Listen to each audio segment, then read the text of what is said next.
Списокот со кандидати за министри во новата влада е покус за 7 имиња во споредба со оној од 2017 година, но во него има 8 нови имиња кои ќе бидат дел од новиот кабинет. За прв пат во владиниот кабинет како вице-премиер и министер за политички систем ќе биде назначен Артан Груби, кој е докторант на Универзитетот во Тирана на Факултетот за социјални и политички науки. Груби дипломирал новинарство на УКИМ, каде што и магистрирал, така што сега и предава на Факултетот по новинарство на Тетовскиот универзитет. Најмладиот министер во новата влада е Јетон Шакири, кој има 33 години и е доктор по економски науки на Универзитетот во Тирана и е професор на Меѓународниот универзитет во Струга. Шакири е од редовите на ДУИ, а во новиот мандат ќе раководи со Министерството за информатичко општество и администрација. На министерската функција доаѓа од позицијата директор на водовод и канализација од Струга. Ирена Стефоска е професор во Институтот на национална историја при Универзитетот Свети Кирил и Методи во Скопје.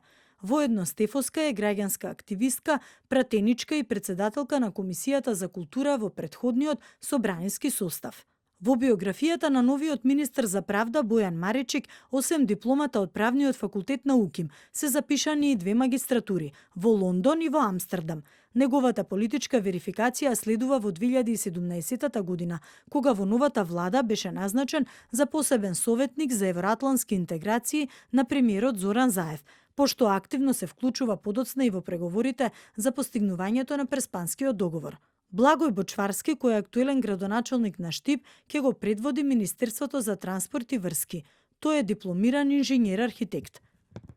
Јагода Шахпаска ќе биде новата министерка за труд и социјална политика, која пред освојувањето на првиот претенички мандат во 2014 година, а потоа во 2016 година, работела како специјалист-интернист во здравствениот дом Пехчево. Фатмир Битики, кој е досегашен советник во кабинетот на премиерот, сега ќе биде вице-премиер за економски прашања, а во неговата биографија е запишано дека е интернационален експерт за менаџирање со економски процеси и реформи, со преку 20 години работно искуство во над 100 различни програми и проекти. Тој дипломирал економија, односно бизнис менеджмент на Универзитетот во Тирана. Аријанит Хоџа е од редовите на БЕСА и ќе раководи со Министерството за земјоделство, шумарство и водостопанство. Тој дипломирал на Факултетот за бизнис и администрација во Универзитетот на Југоисточна Европа во Тетово. На истите позиции остануваат Венко Филипче како министер за здравство, Радмила Шекеринска во Министерството за одбрана, Горан Милевски во Министерството за локална самоуправа и Насер Нуредини и Крешник Бектеши како министри за животна средина и за економија. Оливер Спасовски, кој беше технички премиер, се враќа како прв човек на Министерството за внатрешни работи, а Мила Царовска, која досега беше министерка за труд и социјална политика и вице-премиерка, сега ќе биде министерка за образование. Ротација на позициите има меѓу Никола Димитров и Бујар Османи.